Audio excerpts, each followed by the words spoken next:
Assalamualaikum warahmatullahi wabarakatuh. Halo semuanya, nama saya Muhammad Arifin dari kelas 10 BDP 2, absen 2. Hari ini kita akan belajar tentang perencanaan bisnis. Materi hari ini adalah hakikat bisnis. Pengertian bisnis adalah serangkaian usaha yang dilakukan suatu orang atau kelompok dengan menawarkan barang dan jasa kepada konsumen untuk mendapatkan laba. Menurut asalnya, kata dari bahasa Inggris yaitu business yang memiliki arti sibuk mengerjakan aktivitas dan pekerjaan yang mendatangkan keuntungan. A. Kegiatan bisnis. 1. Produksi adalah penciptaan barang dan jasa. 2. Keuangan adalah kegiatan mencari dana yang dibutuhkan untuk melaksanakan kegiatan dagang. 3.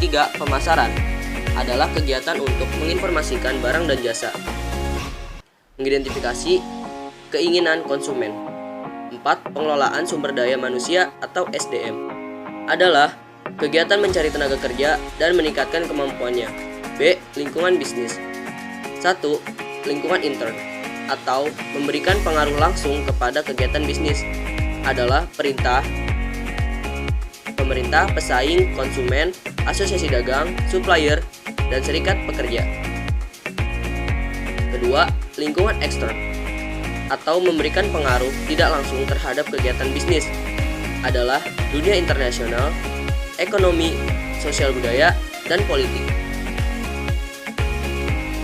Jenis-jenis bisnis. 1. Oligopoli adalah pasar di mana penawaran satu jenis barang dikuasai oleh beberapa perusahaan.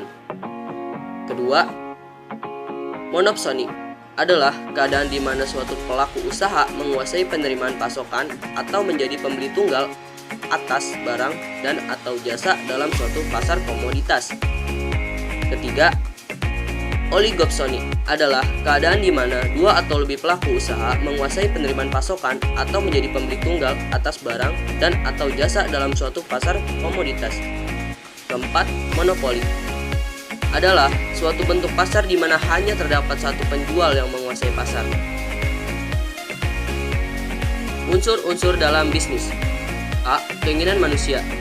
Keinginan manusia timbul karena adanya kebutuhan yang harus dipenuhi dalam kehidupannya. B. Sumber-sumber daya. Sumber daya dapat diartikan sebagai suatu nilai yang memiliki potensi atau unsur dalam kehidupan. C. Cara-cara berproduksi. Pada umumnya, pembuatan suatu barang merupakan di luar di bidang ekonomi.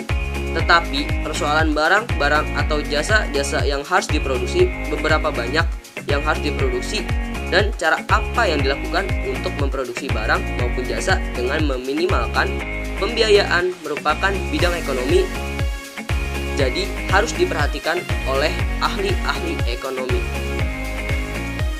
1.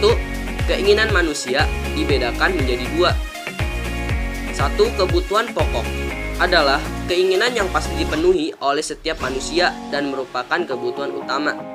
Contohnya adalah setiap manusia memerlukan makanan, tempat tinggal, dan pakaian. Kedua, keinginan tambahan adalah keinginan selain keinginan pokok. Contohnya adalah mobil, motor, handphone, dan lain-lain. Kedua, sumber-sumber daya. Sumber daya dapat diartikan sebagai suatu nilai yang memiliki potensi atau unsur dalam kehidupan. Sumber daya dapat berupa fisik dan non-fisik. Sumber daya dapat berubah ataupun hilang, dapat juga kekal. Selain itu, sumber daya juga dapat pulih atau terbarukan dan tidak terbarukan. Dalam ekonomi, sumber daya dibutuhkan untuk memenuhi keinginan-keinginan manusia.